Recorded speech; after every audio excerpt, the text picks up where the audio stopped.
I'm living a life. I'm thinking about the slideshow at my funeral and what pictures are going to be there. Don't move. Keep it locked. You already know. You're listening to the Forfeit Fatherhood Podcast. And we're having conversations with dope dads covering the 4 pillars of fatherhood. We call it the Fit Fatherhood Formula. Faith, family, finance, and fitness. That's right. These dads are setting the pace in business and fatherhood. This show isn't only about the outside success. We're getting down to who you are. Gentlemen, it's time to get fit. And now, let's get into the show.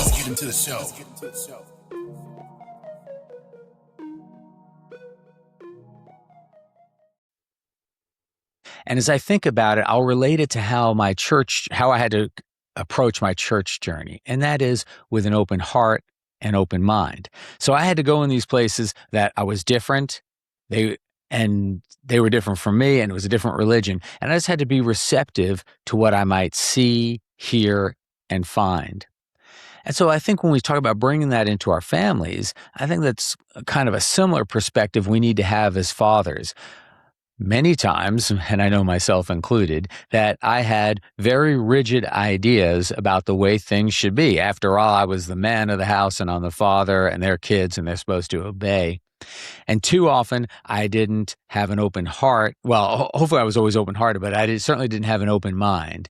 Mm-hmm. And it all goes back to this concept we always talk about of listening. How well do we listen to our children?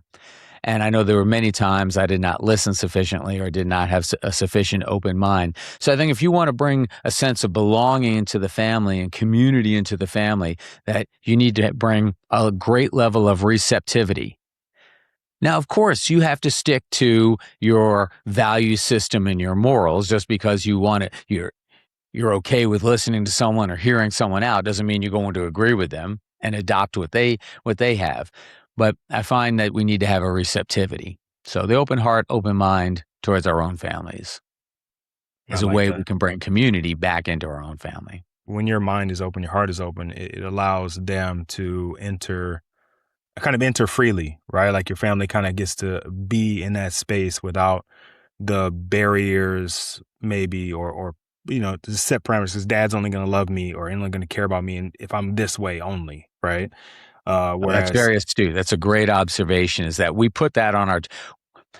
unintentionally put that on our children, or maybe sometimes intentionally I did, but that, hey, this is the standard and I know it. I know what it should be. And we don't allow our children some freedom that they need in order to develop and maybe to understand. Sometimes you got to touch the hot plate. Yeah. Learn your lesson. Yeah. It's funny. I say that all the time because my wife and I have a 13-year-old and 11-year-old. And sometimes I'm like, sometimes we just got to let them fall on their face. Like we got to let them fail. Because I don't know how many times you have to be told that the fire is hot, but however many times, none of them compare to touching the fire, right? Because as soon as you touch it, you know immediately that it's not to be touched. But someone can tell you 100 times and you'll keep playing with the fire until you actually get burned and then you finally understand it. So I'm like, sometimes we just got to let them fail, safely, obviously. Like we don't want them to fail in a way that's going to harm them indefinitely, but we do want them to learn. And I think sometimes that closes the gap. Sometimes there's an event that happens or a loss or a failure that they come across that closes the gap of understanding that faster than we can by giving them our knowledge, right?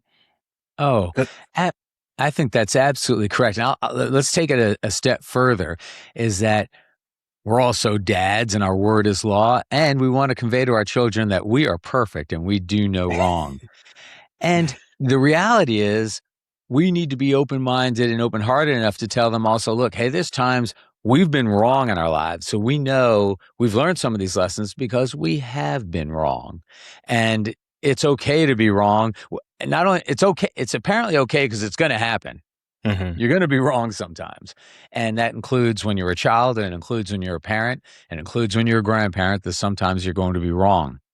And we need to let our kids know that, hey, sometimes we are wrong without undermining our authority. Right. just giving them out. Well, you could be wrong on this, Dad. And so, well, yeah, I could be wrong, but this is also the authority I have. Right. Um, Yeah. Yeah. Even saying that, I could be wrong, gives a little bit of, it's possible, right? Raising a child or raising a son to, become a man, that almost human answer is like, yeah, I could be wrong, right? But this, based on the set of the skills that I have, the knowledge that I have, this is the way we're going to do things, and I could be wrong, and that's okay, right? Because if I am wrong, then I'll learn through my error what is the right way to do it, and showing kids that, or at least allowing them to understand that that is a real way to go about things, makes it not so difficult to navigate life. I'm seeing this with my oldest daughter. She's not a perfectionist, but she is a little bit, right? Like she wants to do everything right. She understands that, there's some times where she's not going to be right, but she hates it. Like if she gets something wrong or if she does it, oh man, it's like the worst thing in the world. So like I'm trying to help her understand, like, yes, sometimes you're going to do everything right and it's still not going to go your way. And that's okay. Right. The results. You can only control so that's another lesson. You can only control your inputs, and you're not going to be able to control the outputs always. But I think the other thing you teach when you did this, when I was listening to you, I think one of the things you otherwise taught is the need to make a decision and the importance of making a decision. Mm-hmm. So the fact that I might be wrong and the fact that I don't have perfect judgment or wisdom won't stop me from making a decision, because at some point a decision is required. And so I'm going to have to make a decision with the knowledge that it may be wrong. But what would be even worse is not to make a decision and flounder indefinitely. So that's another point you just made in that discussion. Yeah, I think that's important. I think that's really important. I wasn't even leaning into that, but I'm glad you picked that up. Is that I think it's really important because you have to make a decision with some level of conviction, and you have to follow through with it, and then deal with the repercussions. Maybe it works. Maybe you were right, and now you got whatever positive outcome that you wanted, and maybe you were wrong. And now we do the work. Right now we figure out how we navigate whatever results came out of it that maybe we didn't want. How do we adjust the next time we need to make this decision? I think those are very valuable lessons that we have to actively teach our children. Right. I think, and this is why I said, like, I had two dads but I felt like I learned from observing, right? Like you say, you're a curious observer. I've never given it a title, but I definitely love to watch. Right. And I definitely pay attention, and I learned things through seeing them, but I wasn't exactly told how to do things, right? And that's just not their style. Even now, right? Even now, they just aren't going to share a whole lot of information. And so I'm just learning through observation. But with my daughters, I know that sometimes they're going to be learning through observation, but whenever I'm aware of it, I want to also tell them this is what's happening, right? Kind of give them an idea of my thought process, how I process the situation to get to where we are. Because I know that for them, hopefully allows them the same processes to make those decisions when it's their turn. Right. No, it's that mixture of guidance, example, and guidance. And in faith, I think it was Saint Francis who said this, but I may be misattributing, is that preach the gospel constantly, use words only when necessary. I like that. And so, and there's but now obviously our children need a little bit more instruction. They need a little more classroom instruction, but what we can't do, and I think that this is what you're saying for sure, or you would say this, is that we can't say one thing and do another. Right. That's fatal. You absolutely cannot say one thing and do another, with your children. And then I'm going to jump in here with an old man's perspective. Now that I'm a grandfather, and I would say I'm mostly retired, and a lot of my friends are retired. And there's seasons in life, and in our younger seasons, we spend a lot of time on our professional endeavor. We're very dedicated to our careers, very dedicated to our jobs, and you can't do everything. And so sometimes, yes, there's a sacrifice to your family. And it's unavoidable. You want to think about that, though, and you want to minimize it. You want to compensate for it the best you can. But one thing I would plant a seed in a younger person's mind is that at the end of the day, and comes very soon after you quit working, all that professional stuff goes away. I Mm. mean, my life was making frozen entrees. I thought there was nothing else to my life besides making frozen entrees. 10 years later, I almost have forgotten about frozen entrees. I rarely even mention frozen entrees anymore. And it captivated my life. I mean, we had a big business, 150 employees at 2 facilities. I mean, it was on my mind constantly. I've had 2 friends who just recently retired. Both, they were CEOs. They built publicly traded companies. They were both CEOs of their publicly traded companies. Boom, they retire. And it's surprising in how short order that is behind them. They don't talk about it anymore. And yes, they were the CEO of this and they were the CEO of that. And I can give you the ticker symbol. And that's gone. Actually, I've got 3 friends. Now I just thought of another one as we were talking. And yeah, that was all great. And yeah, we did, and I did that and we did that and what have you. But we don't talk about that anymore. Yeah. And I was not a CEO of a publicly traded company, but you know, you don't hear me talk about frozen entrees a lot. So what you find, so that's why I want to plant the seed, is that when you're in your 40s, it's all encompassing your career, and you think that's all there ever will be. And then not only will there be another day, hopefully, Lord willing, but when that day comes, it's going to fade very quickly. All those accomplishments, all those achievements, ringing the bell in the New York Stock Exchange, all going to fade so fast. It's not even going to be funny. Then what becomes important is what you see behind me. You see all these, you don't see any rewards up there. You don't see my bank statements up there. What you do is you see pictures of treasured family and friends. And so now what I say is, and I don't want to get, and this is not far from fatherhood, is that I'm living a life, I'm thinking about the slideshow at my funeral Mm. and what pictures are going to be there. And there won't be any frozen entrees. There won't be any legal gavels. There won't be any CPA, green eye shade. There won't be any of that. It's going to be pictures of things I did with my family and friends. Yeah, that's powerful. And that's really important to hear, especially the guys that are like in the thick of it, right? Like if you're younger children, when we first start having kids, we're kind of in that stage of our life where we're trying to build, right? We're trying to build our business, or we're trying to build our company, or we're just trying to work up the ladder or whatever. And so we put a lot of attention and focus on that. It's interesting that it always seems to happen right around the same time we have kids. I think that's just based on chronological order. And so we're like, I hear guys say this all the time is, I'm gonna work hard now while they're young so that when they're older, I have time to be with them. And it always sounds good, but it doesn't always work that way, right? Like, cause you get into these modes, and I did it myself. I felt the same way. I got into a mode where I was grinding and building a business that wasn't even mine, but building a business. And we got to a certain level. And then, without COVID, I probably would have never noticed that I wasn't around the way I wanted to be around. I was just in a grind mode, just building, building, building, looking to the future, looking to this thing and that thing. And behind me, my family was growing up without me.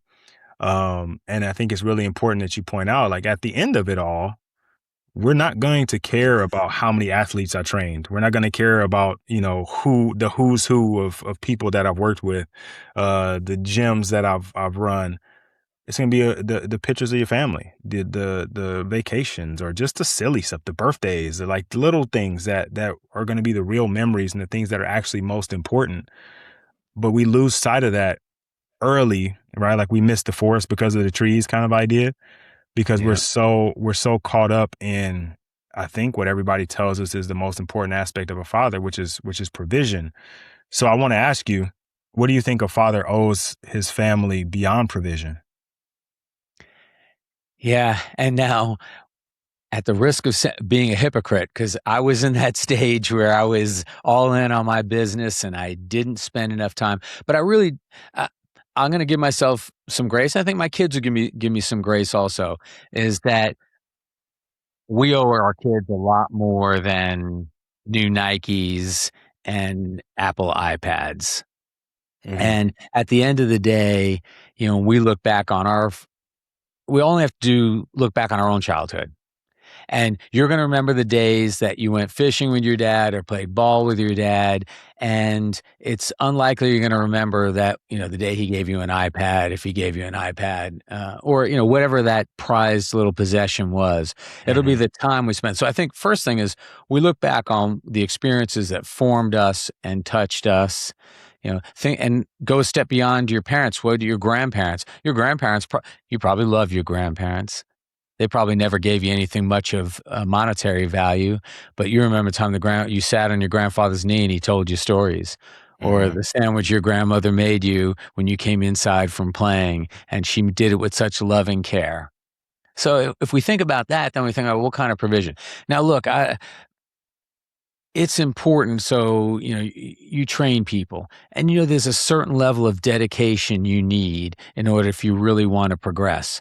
Mm-hmm. And so you just have to decide what level you're going to go, and maybe accept that you're not going to make it to the top because you're not going to put in the time to do it. And I'm not going to put in the time and effort to do it. And I've really come to that stage in my life now, a little bit because of my age, is that, there's things, hey, I want the wandering worshiper to be a household name. Are you willing to work 60 hours a week doing it? No, I'm not. And Yeah. so I'm going to have to settle for whatever that result may be, or settle with it, whatever results come with that amount of effort. And guess what? It's okay, because I'm going to go see Little Ricky in Chicago this weekend, and my grandson. And so that's what I want to do. And I'm going to take time off to do that. And I love to travel. I'm going to take time off to do that. What's important. But I think you'll never regret spending time with your family. You'll never look back at and say, "Oh, I spent too much time with my family. I would have been more successful at work." You ever hear anyone say that on their deathbed? No. Oh, God, if I had not spent all that time coaching my kids' little league, I would have made a lot more money. I Yeah. never No. hear that. And it's hard when you're in the thick of it. I write this in my blog, in one of my blogs. The most I say is maybe I'm just planting a little bit of a seed in someone in their 40s who's really hitting it very hard, Mm-hmm. and say, oh, I know there's a day this won't be as important. And how will that impact what I do today? So maybe I have more time to enjoy my children and grandchildren now, but hopefully I planted the seeds when they were younger, that they would want to have that relationship with me today. And Okay. so, and fortunately I have. And so that's really what maybe the best you can do when you're hitting it hard in your 40s. Yeah. And you Yeah. got that mortgage and you got that car payment, and, and the kids need new shoes, the feet keep growing. Um, and all. And so I appreciate that and I understand that, but I think we got to just, again, at the end of the day, this will be what's most important. Yeah. Yeah. And I think it's kind of a balancing act to some degree, right? Like there's maybe even talk about like scales, right? Like you're trying to kind of find that perfect balance, and I don't think you really do. It's kind of like, some things. Sometimes it's a little bit up, sometimes a little bit down.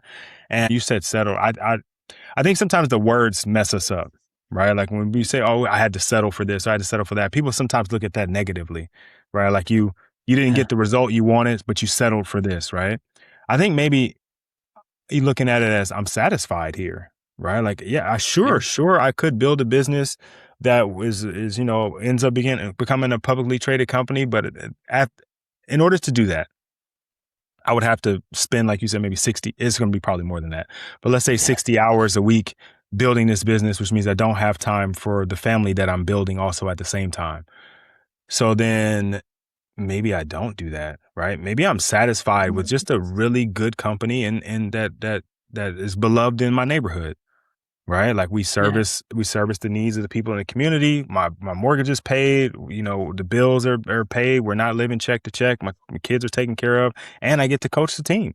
Matter of fact, my business sponsors the little league team, so my kids gets Yeah. a hoodie with my company name on the back of it. Like, and that's Yeah. beautiful. That's happy.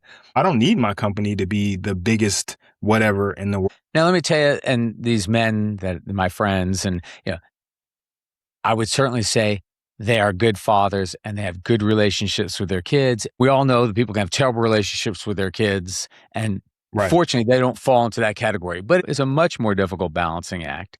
Yeah. When you talk about the scales of justice and the balance scales of balance, I've come up with another metaphor for that.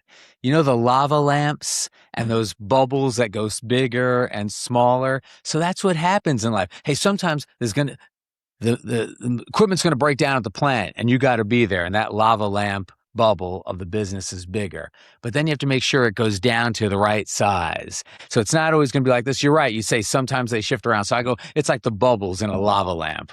And that's how your priorities just morph around. Look, you're going to get the call. Your mom's in the hospital. You're going to drop everything and go there. Yeah. Even if you're very busy at work. I like that visual too, because it's kind of always moving, right? It's kind of constantly flowing. It's not one of those situations. I think sometimes we think, oh, I'm gonna get the business to this point and then, right? So it's always moving. It's a constantly moving target, and life is happening while you're trying to hit that target. It's like pulling the arrow back, and like you've got water splashing your face, and the wind is blowing, and you're trying to hit a target, and it's probably better to look at it as everything is happening all at once. And it's not maybe about balancing, and it's more about harmony, right? And kind of finding where everything fits into place. Good word. Every part is important, right? Like if we talk like a barbershop quartet, right? They sing in harmony. The guy with the bass, like he may not be your lead singer, but he's extremely important, and he's keeping the bass line. And the guy who is maybe the lead, he has a point where he steps in and he goes for a solo, but all of it fits into the whole piece of the quartet, right? Like there's no one part of the quartet that's more important than the other. They all work together in harmony. And I think that's kind of how we have to start looking at it. Is it's not work or versus life. It's just life. Like it's all just life. Exactly. I think you hit the nail right on the head. It's life. They're all going to be there, and they're all going to be working at all different points together. One of the things we're taught about our businesses, value creation, is to make a lot of money. So there's this great term. Well, I say great in parentheses, or quotation marks, generational wealth. And everyone wants to create generational wealth. Well, first of all, that's really lovely. Maybe about, and I was an estate planning attorney, remember, maybe about 1% of the people, not even 1% of the people really create generational wealth. Most people, when they die, they get their parents' bills or they get the junk in the garage, and that's about it. I would contend that there's nothing wrong with getting it, but putting that as a goal, first of all, I don't think we owe our children generational wealth. We don't owe them a life of riches. Number one. Number two, some people would say a demonstration of a little bit of a lack of faith that, hey, there's going to be provision for everybody, and you don't have to be the generational provision of that. Thirdly, I've seen a lot of generational wealth do a lot of harm to people and to kids. And I got some dear friends who that's been a major stumbling block for their children because of this generational wealth. So I don't think I would disavow people of that notion. But now here's one thing I got to do. And I think it was Jared, when he was on your podcast, talked about this, is the importance of a will. And it's just funny, since I'm a former estate planning, when people die, someone calls me up and says, oh, we need some help with the estate. Well, do they have a will? No. And it's like, oh my gosh, this simple little document would save an enormous amount of time and hassle if they just had it. So I would just encourage your fathers, get a simple, basic will. It will save you so much time. You can have elaborate estate plans. I'm not giving any legal advice here. This is just a man about town with my experience. The living trust, I'm not that big of a fan of it. The real big problem is dying without a will. And I can't tell how many people who have children from previous marriages, multiple marriages, and children from previous marriages don't have a will. And then the state decides what your will says. And it's always unsatisfactory. Yeah. If I had one little encouragement. And the second thing is generational wealth, and people, I got to get a side hustle, and I got to do this, that, and the other thing. And, look on Instagram, and it'll tell you how to invest your money. probably the most important concept is start saving. And then the most important principle is compounding. Let time work for you. And that's the great Warren Buffett will tell you, the greatest investor of all time will tell you that it's compounding, and you'd be surprised what the market will do for you.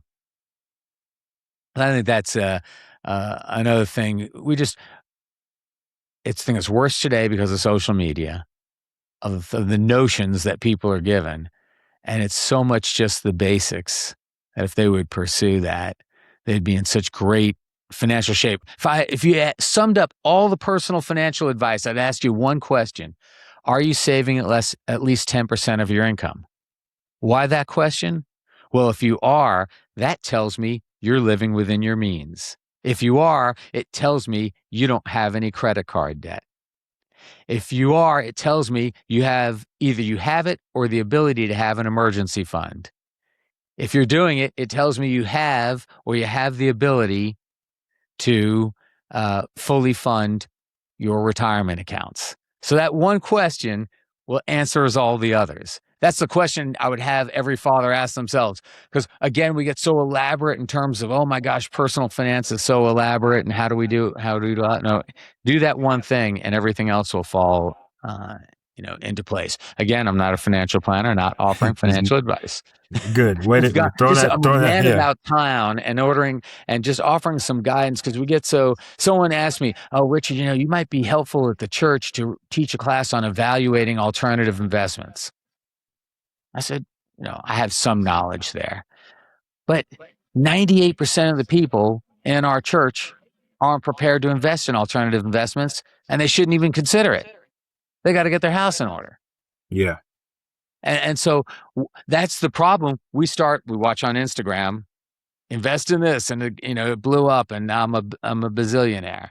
But for 98% of the people, that's just not relevant. Yeah. I think those are two very simple things that most of us miss because there's a lot of noise out there. But having a will at the very least, because when you pass, there's already going to be enough stuff going on for whoever's remaining. If you can just cut the state out of it and have things be this person gets this person gets that, and that makes life a lot easier for a grieving family.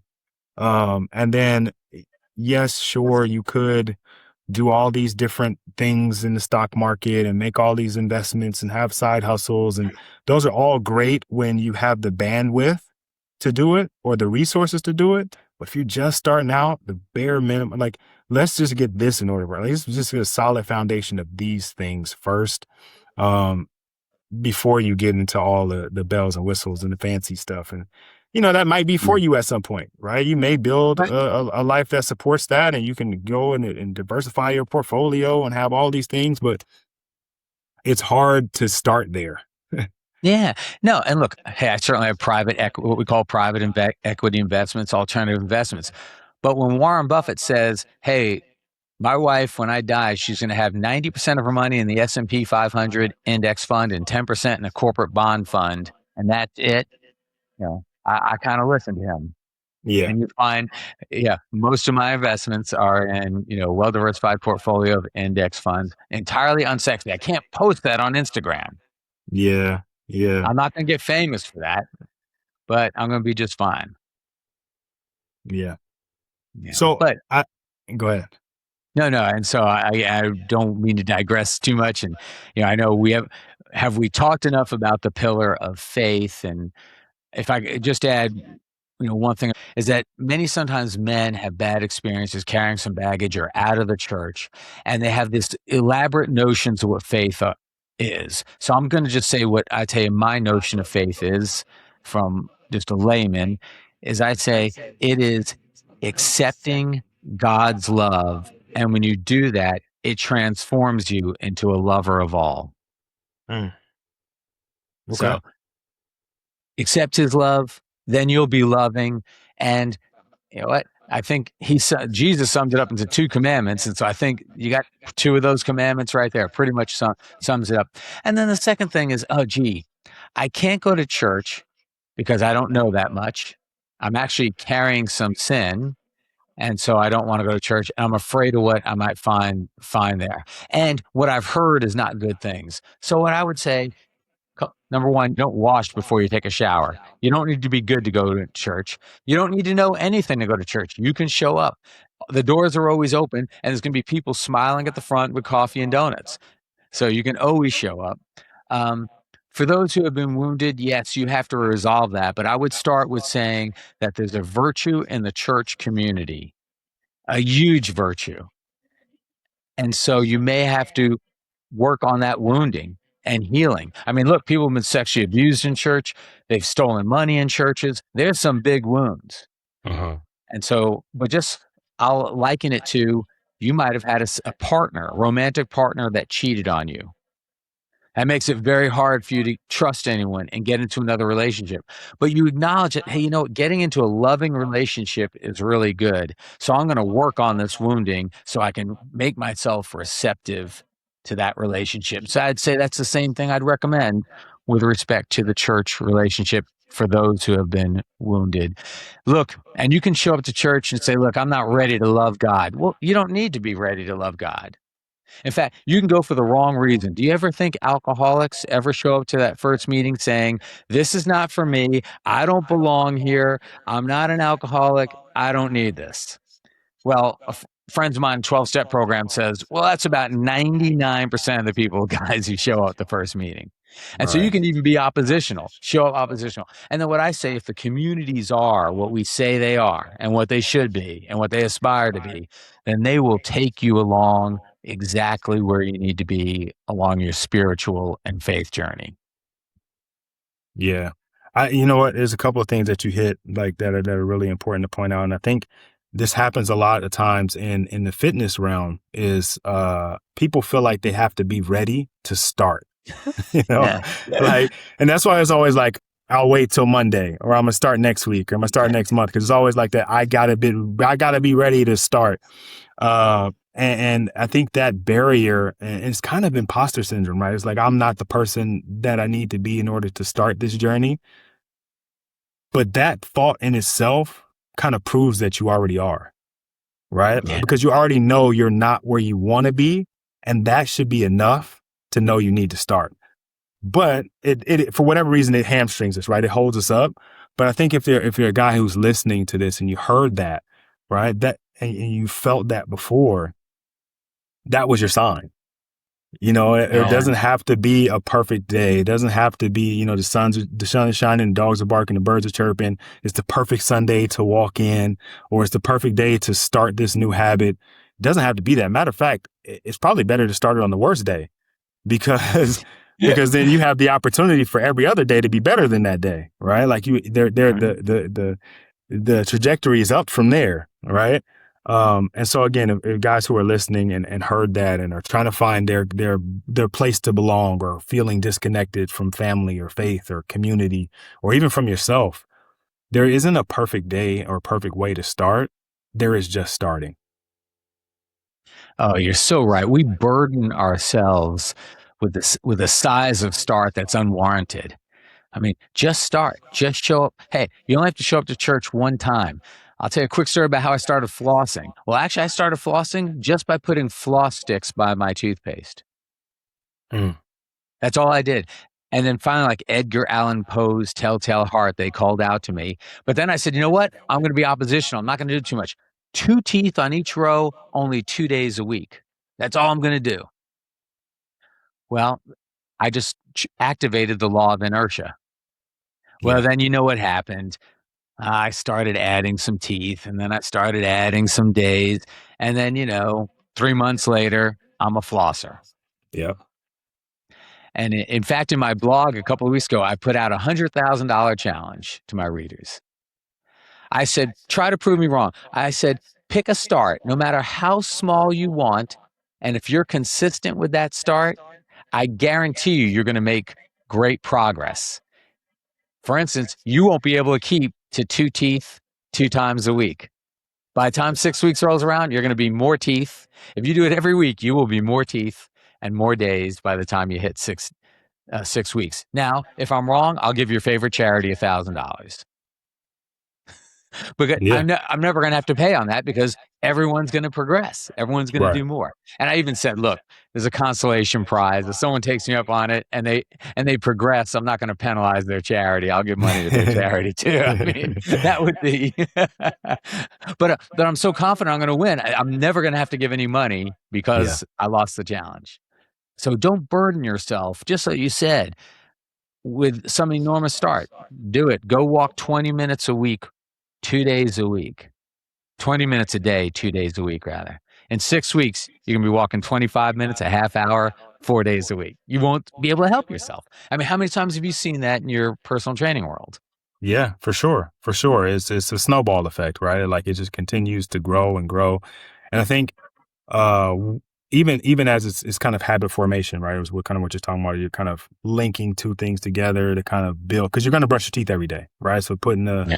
the flossers next to it is a signal that I'm brushing my teeth, I should floss.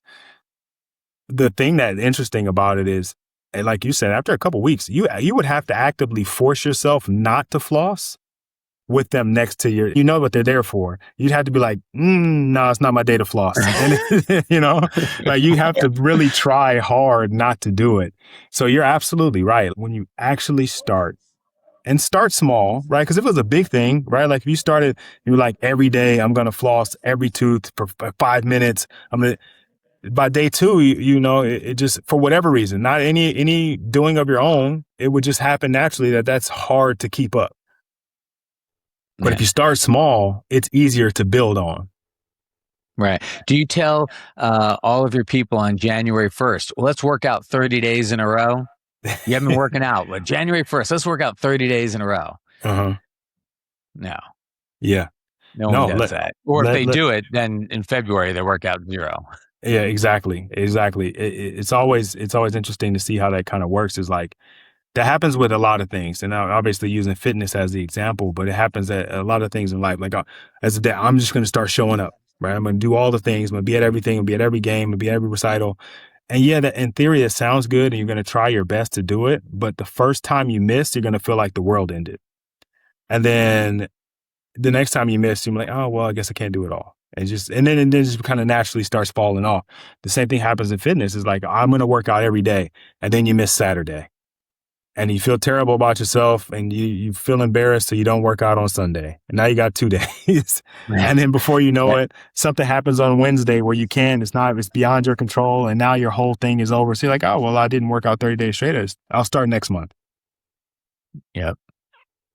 You definitely see that in the fitness world. But you're right, it extends to every habit we have as fathers. I should be talking more about faith because that's the faith component where I'm at. And, I love what you said. It's thinking bigger than yourself. So having faith is a belief in something bigger than yourself.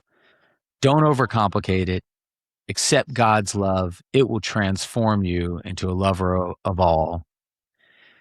The place that can foster and nurture your faith development is a church. Mm-hmm. I assure you, there's a place for everyone, and everyone needs a place. And Rod, you may have to go to a church with exclusively white members to find your place. Right? I don't think you. And my experience would tell you you don't. But it may be in some place that you don't even expect. Yeah. And then that's Yeah. the place where you can find some belonging. You can find other men that you can travel this world through this world with, rather. And that common belief and value system is just so incredibly supportive. And it's supporting you in the way that you want to go, in the direction you want to travel. And so it's just a big encouragement for people. Church can be a beautiful place. Go seize the benefit of community worship. Yeah. I agree. I agree. It's necessary to be surrounded too.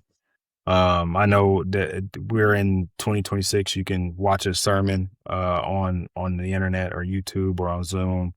And there is some community with the chat, right? But it's not the same as walking through those doors and being surrounded by the energy that each person brings, by the energy that is in the room. And you can call it whatever you want. You can say it's the Holy Ghost. You could just say it's the collective energy of the room, which is similar, but I Yeah. won't get into the semantics of it, right?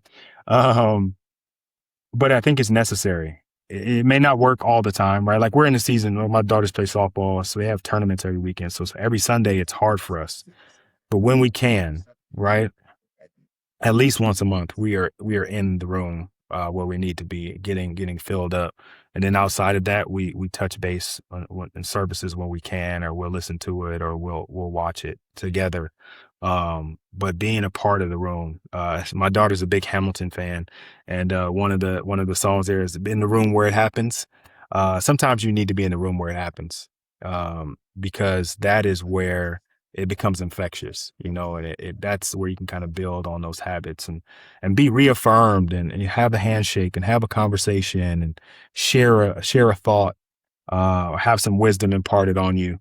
I think that's really, really important because, as we talked about earlier, most of us are traveling through life with one or none friends. And so having a space where we can find community and find belonging is extremely important. Oh, you're so right. And presence, you're correct. It's just like your kids. You can FaceTime your kids if you want and say, hey, I saw my kids, I would FaceTime them, or you could be in the room with them and hugging them. And so you're right. Church occurs as much as when I walk in that door and I'm slapping the back and hugging the people, and before and after church, and the conversation about this guy's job, or the conversation about something I'm struggling with, maybe with my kids that I have. And so church is not just when the preacher is giving me the message or we're worshiping and singing the songs. There's so much more to it than that. So yeah, you got to be present. I say you have to be present to win. And now you find me as the wandering worshiper. It's not only the title of the book, it really is who I am. No matter where I am in the world, I'm at church. A couple of weeks ago, I was in Lima, Peru. The Unity Church of Lima, Peru. I was there. This weekend, I'll be at St. Teresa of Avila on Armitage Avenue in Lincoln Park when I'm going to visit or at Every Nation Church. I'll be at one of the two in That's awesome. Chicago. That's Because awesome. I just like being with that community of believers. It's interesting how that works, right? Because you're going to different churches and different places, but you're still being fed, you know? Like I think sometimes Yeah. too, we get into this where we have our church home and we feel like we're cheating on our church home if we go somewhere else, you know? Um, but at the end of the day, we're serving the same God. We're serving the same purpose. We're nurturing the same part of ourselves. And I think we owe it to ourselves. We owe it to our families that, like you said, when you're traveling, still and making it a point to be involved, to be in Yeah. community. Many people say, travel, good. I don't have to go to church this Sunday. I can sleep in.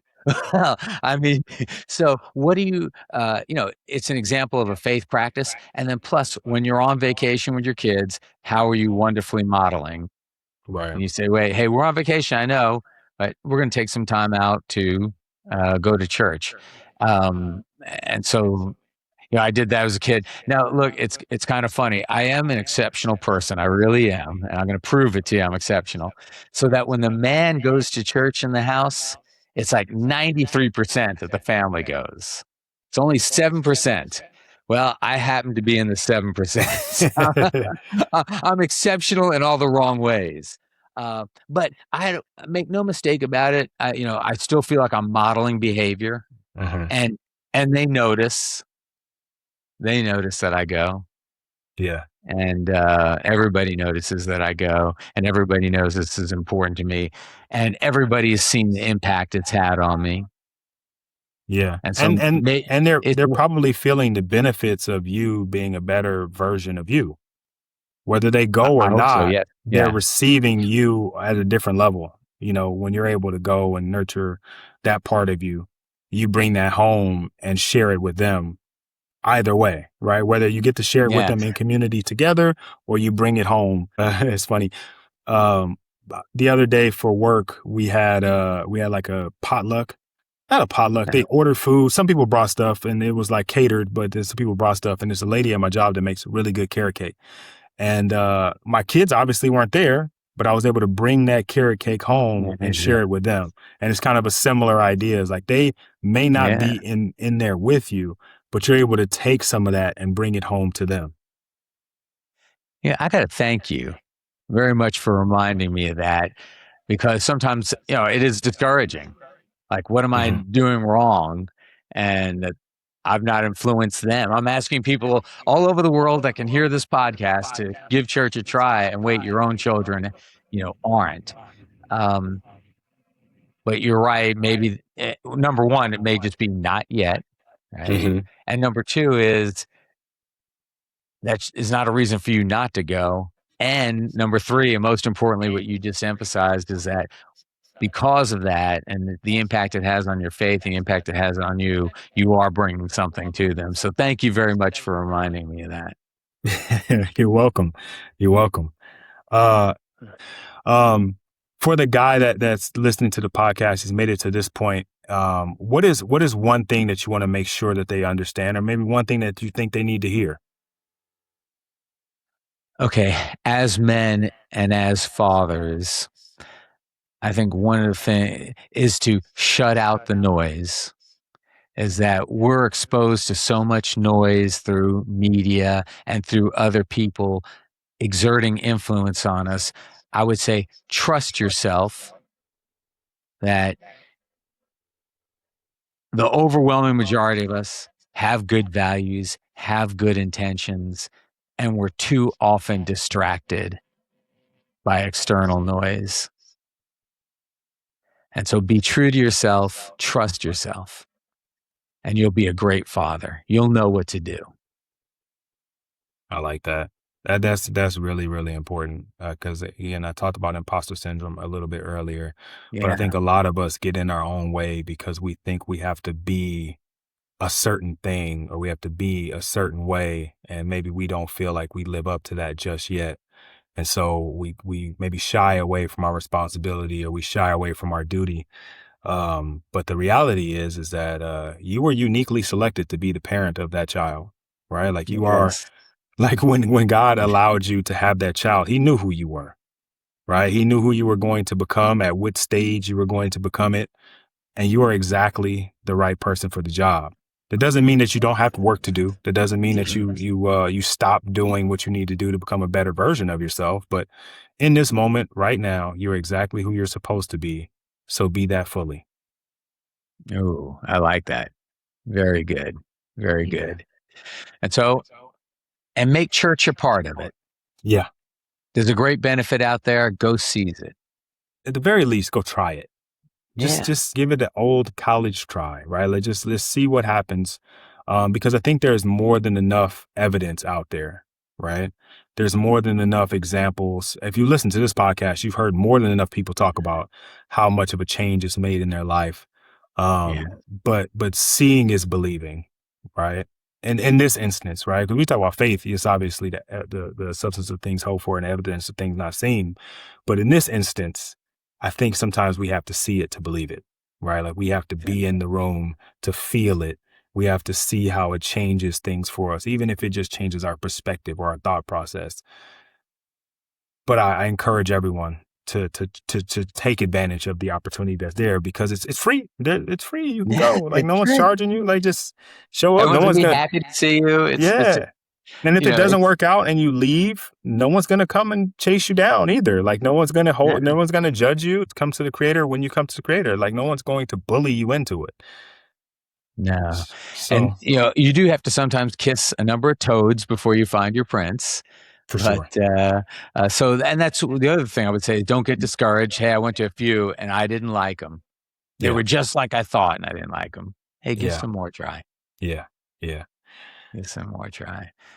All right, man. Well, Richard, listen, I Okay. really appreciate you taking the time to sit with us, to talk with us, to share the book.